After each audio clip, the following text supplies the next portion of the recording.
Am I on? Hi, everybody. Welcome to Back to Court 1 we've got Emily here with Gareth, and we've got a men's matchup from Team Arsenal, which a team from Edmonton, Alberta, versus the Reapers from right here in Winnipeg. Arsenal has a few special guests.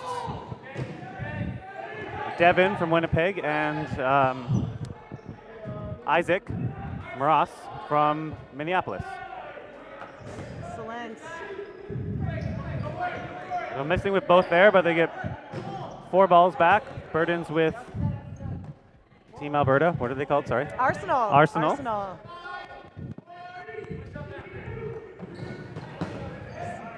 Webster, 16 with a nice big hit off the corner Great. there. The hit on Zach. I found out his name. Yesterday we were calling him Sven. Fun story about Zach. Unrelated to dodgeball, he subbed on my baseball team one season. I did not know he played dodgeball and did not put it together until right now. He's got the perfect throwing form, so that makes sense. Absolutely. Hit by Paradis. Paradise, number 25. I'm going to call him Paradise by the dashboard light. We're looking at 4 across the court here on our Winnipeg team, now down to 2, just like that. 2, but on the far side there is Tim DeLorme, who can catch anything near him. So they have to be careful with their shots. A little off there with on Victor Nguyen, who's ditched his goofy hat. Or it could be a Disney hat, just backwards. Usually plays in some kind of fishing hat. Oh, that's right, the big white one. Which is an interesting strategy. You're making yourself a bigger target. A lot of these Edmonton guys either drove or flew, staying in Airbnbs or some local players. In fact, I'm putting up a couple of Edmonton players myself. They're Are very you? good house guests. Yep. I have no room in my 1-bedroom apartment. My dad is staying with me from the UK. For those of you who know Manitoba well, you'll know the Manitoba social phenomenon. It took a player from Edmonton to his first Manitoba social last night. Oh, yeah? Might be a little sore today. If you see Adam Webster, number 16 out there feeling a little slow, it's because he danced so hard.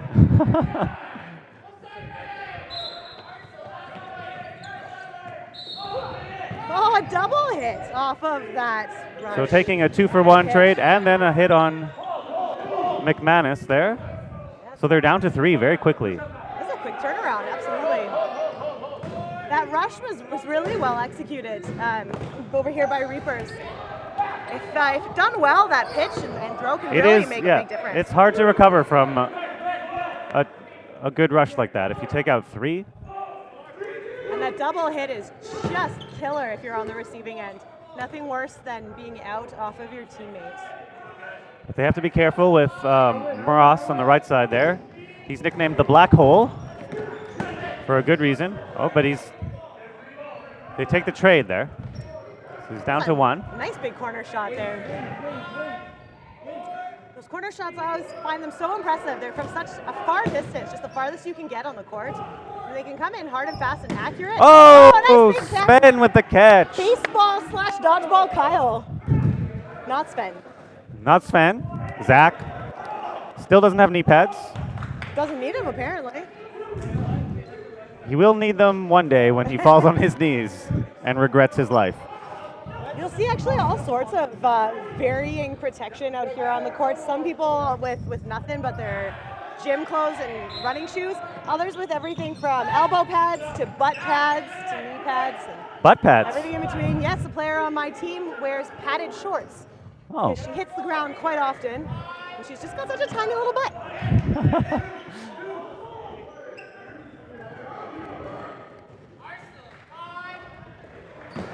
Oh, hit on DeLorme there. Right in the face. And they get the balls back. That's a big thing with this tournament. We're not used to playing wall ball necessarily. It really makes a big difference on a team strategy. Most of these teams are teams that are looking to play together in provincials, which is an open court format. So a lot of teams aren't going to spend time practicing how to stop those balls from going back to the other side. Yeah, it can take your concentration off the game, trying to sweep that ball. and leave you open to be hit. Much more vulnerable when you're spreading your body out, trying to get as big as possible to stop the ball from returning. You're also as big as possible to target if people trying to hit you. But ball control does just make all the difference in a game. So in a small court like this, it can be very frustrating for teams who aren't used to having to play in a manner that protects their ball control. And when you're playing a team like Goons from the US, there's no let up. Yeah, it's right at the line, pressure all the time. So they either hit you or they get their ball back.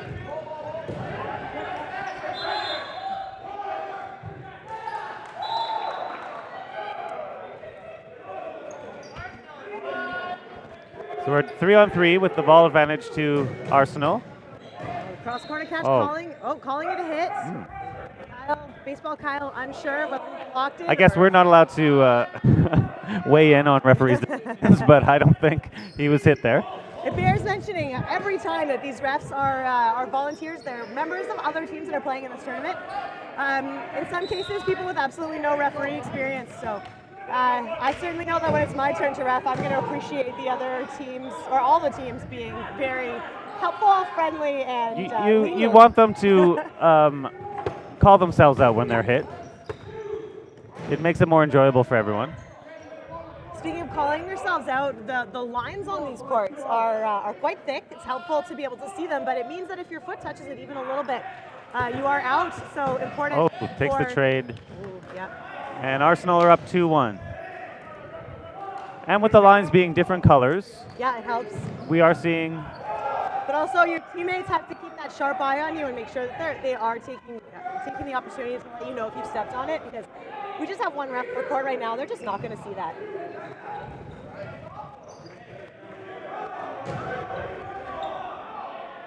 So we got about 8 minutes left. 2-1 for Arsenal. It's anyone's game still. The nice thing about, or the interesting thing anyway, about this tournament is that if we're to tie at the end, the team that has the more players will actually take another point. So if you're down a point, as long as you can bring it back to within one, it really could go in any direction in very little time. It leads to some pretty chaotic endings to the game.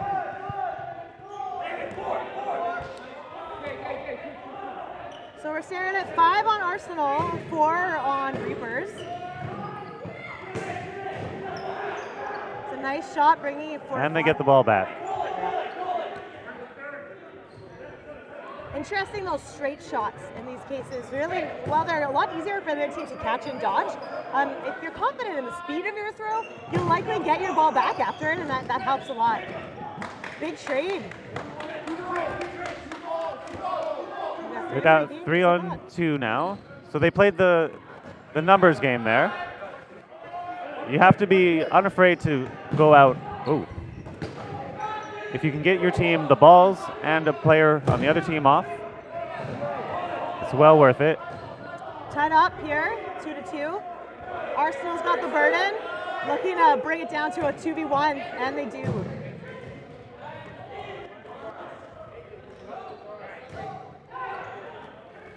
We're down to AJ on this side, AJ Smith. Getting small with the ball in front of him, a really good strategy. Nice block there. Because you can block it, and even if it doesn't, don't block it, it's going to hit the ball by your feet and stop it from hitting you in the toes. Really good one. He's a man with knee pads, but no regard for his personal well-being. He'll punch the ground, throw himself Take one for the team. Onto the gym floor like it's a cushion. Maybe I should suggest Charlott's butt pads to him. For sure, or just a whole body pad. Oh, staying alive. Oh, nice hit there. Adam Webster right in the head. Brings it down to a 1v1. We can tie this game up 2-2. There's only 5.5 minutes left. You want to stay away from Ross's catch zone. Oh, he gets the hit. Whoa! And what'd you call that? A somersault, backflip? Backwards acrobatic celebration. He's full of beans, jelly beans. Kind of game right there. The pretty good 2-2. Oh, and a little pun. Don't acknowledge from that joke. Arsenal's, our Winnipeg edition there, telling us we have a ballerina score of 2-2. No one's jokes hurt me more than Devin McManus's. They wither my soul. It was, in no Just missing uncertain off the terms, rush. a dad joke. However, No shagger on that side. That can be a detriment.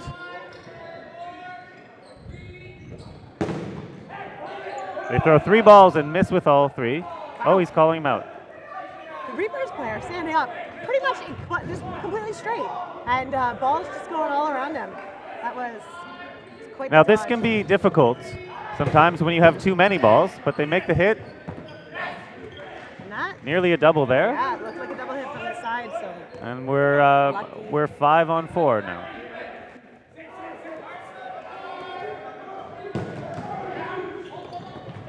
ooh, almost a step on the line from Reapers, but not Very quite. athletic. Yeah. And a Olivier. nice aggressive counter rush.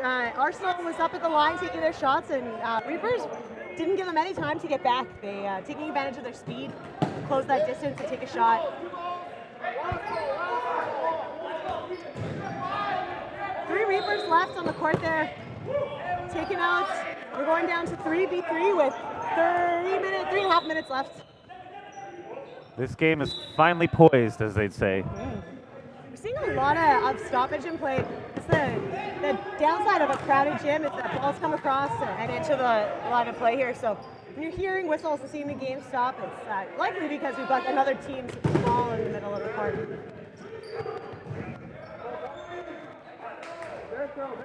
Reaper's doing a great job at throwing a delay in there, so you'll see. Oh, that's Olivier Jobs hit out. You'll see a throw from the middle, and then a second throw from the guard position slightly after. Nice. That follow-up shot is really excellent when it's done well, because you dodge that first one, you plant your feet again, and just when you think you're about to reset for your next dodge, you're already hit.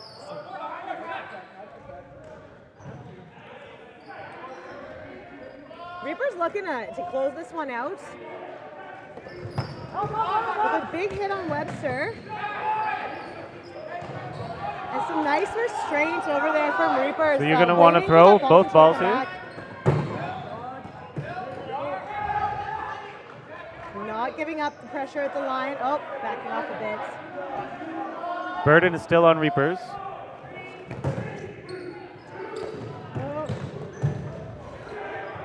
Just missing with these shots. Narrow misses on both sides there. I would have not been surprised to hear a whistle on either player on that. So See, at this point, Reapers might want to slow it down here and play the clock. They have the player advantage. oh, there it is. That's think the that hit skimmed from him. Reapers. So 1:45 left. And this is where that rule about players left on the court will come into effect.